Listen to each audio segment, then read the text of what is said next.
Don't you hate it when you're reading a manga and you really like it, but then you find out it was canceled, so you don't know if you should finish it or just drop it because it got dropped itself? Or the worst part, where you get to the last chapter and you're like,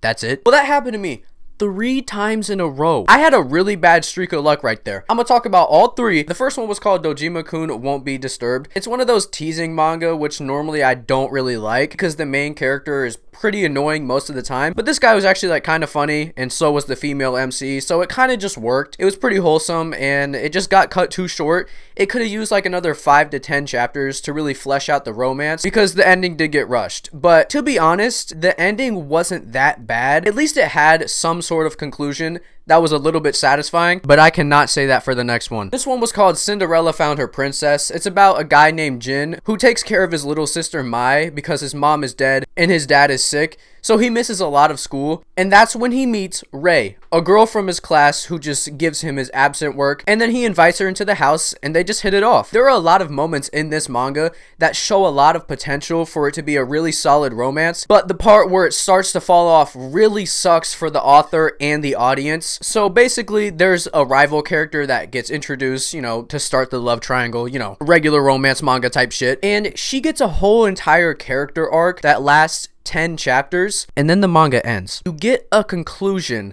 about a side character that you don't really care about, and then the manga's over. It got axed before the author could even write a conclusive and satisfying ending. So all we get is basically the main 2 characters saying that they will confess to each other later on, which really sucks, and I feel bad for the author because they couldn't finish what would have been a pretty good manga. And the third one, I don't remember what it was called. I know I wrote in the script earlier that there's 3. I can't find this one. I think it got canceled out of existence. I'm gonna describe it and maybe someone might know what it's called, so sorry for not remembering this, but I deadass can't find it. It was basically about some dude trying to rebrand himself in high school, so he got really fit because he used to be a fat bitch, so now he's getting a lot more attention. He's talking to all the popular people, and then this friend group of all the popular kids also had something in their past. Like, one girl was a child actor and she doesn't want people to know about her past, and then some girl liked anime and she doesn't want her friends to know that, and basically everybody in the group becomes accepting of each other, and the dude just like accidentally rizzes up all 3 of the girls in the friend group, and I'm like, do we really need this? No. So it got axed. That's tough. But yeah, I don't even remember what it's called, so that's tough. What's a manga that you guys have read that got axed? That's about it. I'll see y'all next video.